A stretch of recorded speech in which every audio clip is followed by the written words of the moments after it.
Assalamualaikum warahmatullahi wabarakatuh. Saya akan menjelaskan materi IPA kelas 5 bab 2, yaitu yang berjudul Harmoni dalam Ekosistem. Oke, sekarang masuk ke tema yang pertama, yaitu rantai makanan dalam ekosistem. Nah, sekarang saya akan menjelaskan apa itu rantai makanan. Rantai makanan adalah urutan makhluk hidup yang saling makan dan dimakan untuk mendapatkan energi agar bisa bertahan hidup. Contohnya yaitu, saya mengambil contoh dari ekosistem rantai makanan sawah. Nah, rantai makanan ekosistem sawah yang pertama dimulai dari padi. Padi adalah tumbuhan. Padi bisa membuat makanannya sendiri dengan bantuan sinar matahari. Nah, padi ini juga disebut sebagai produsen. Yang kedua yaitu belalang. Belalang memakan daun padi. Nah, belalang ini juga disebut sebagai konsumen tingkat pertama atau konsumen primer. Untuk yang ketiga yaitu katak. Katak memakan belalang. Katak ini disebut sebagai konsumen tingkat kedua atau konsumen sekunder. Terus yang keempat yaitu ular. Nah, ular ini memakan katak. Ular disebut sebagai konsumen tingkat ketiga atau konsumen tersier. Yang selanjutnya yaitu elang.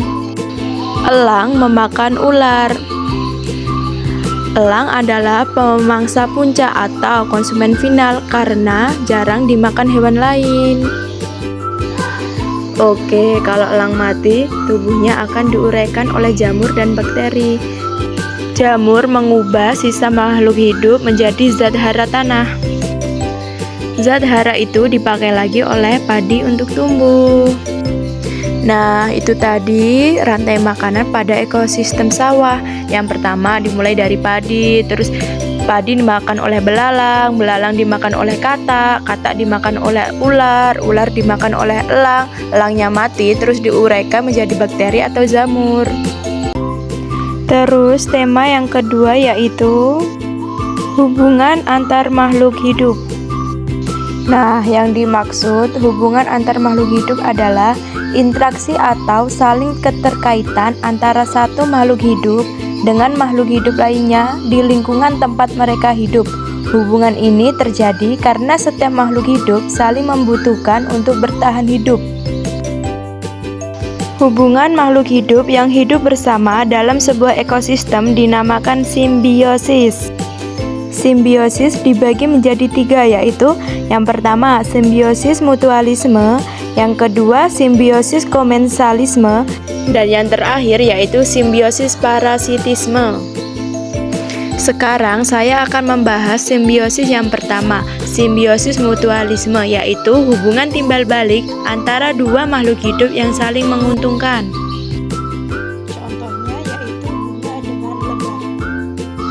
Kenapa bisa dinamakan simbiosis mutualisme? Karena lebah datang ke bunga untuk mengambil nektar sebagai makanan. Saat lebah hinggap di bunga, serbuk sari bunga menempel di tubuh lebah. Nah, ketika lebah pindah ke bunga lain, serbuk sari itu ikut berpindah sehingga membantu bunga berkembang biak. Nah, jadi itu hubungan yang saling menguntungkan. Lebah dapat makanan dari bunga dan bunga dibantu lebah supaya bisa punya bunga baru. Untuk simbiosis yang kedua yaitu simbiosis komensalisme. Simbiosis komensalisme adalah hubungan timbal balik antara dua makhluk hidup dengan satu pihak diuntungkan, sedangkan pihak lain tidak dirugikan dan juga tidak diuntungkan. Contohnya yaitu anggrek dengan pohon besar. Mengapa bisa dinamakan simbiosis komensalisme? Karena anggrek menempel pada pohon besar untuk tempat hidup dan mendapat cahaya matahari. sedangkan pohon besar tidak dirugikan dan tidak diuntungkan.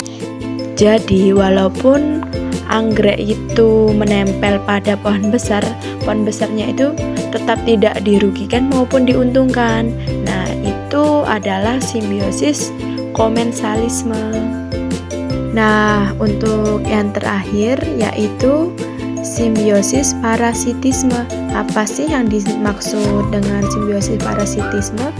Simbiosis parasitisme adalah hubungan timbal balik antara dua makhluk hidup, yang satu diuntungkan dan yang satu dirugikan.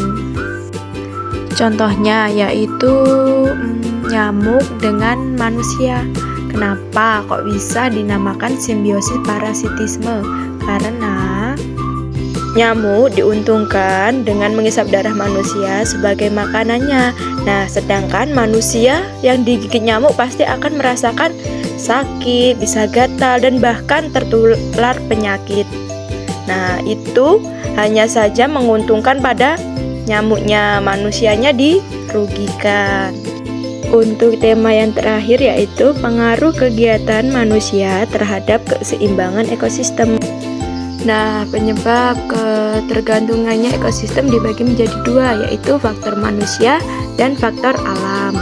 Nah, sekarang saya akan menjelaskan yang faktor manusia. Nah, kerusakan lingkungan juga sering terjadi karena perbuatan manusia. Jika manusia tidak menjaga alam dengan baik, lingkungan bisa menjadi rusak. Contohnya yaitu membuang sampah sembarangan. Sampah yang dibuang di sungai bisa menyebabkan banjir dan membuat air menjadi kotor. Nah, seperti gambar tersebut ya, airnya menjadi kotor karena banyak sampahnya. Yang kedua yaitu faktor alam. Kerusakan lingkungan tidak selalu disebabkan oleh manusia. Alam juga bisa menyebabkan kerusakan, misalnya karena bencana alam. Contohnya yaitu gunung meletus. Saat gunung meletus, abu-abu dan batu panas keluar, tanaman bisa mati dan lingkungan menjadi rusak. Cara mengatasi agar lingkungan tidak rusak dan tercemar, yang pertama yaitu membuang sampah pada tempatnya. Sampah harus dibuang di tempat sampah agar lingkungan tetap bersih dan tidak banjir. Yang kedua, menanam dan merawat pohon. Pohon membuat udara bersih dan mencegah banjir serta tanah longsor. Dan yang terakhir, tidak menebang pohon sembarangan. Jika menebang pohon, harus menanam pohon baru sebagai gantinya. Oke, sekian itu saja materi yang bisa saya sampaikan.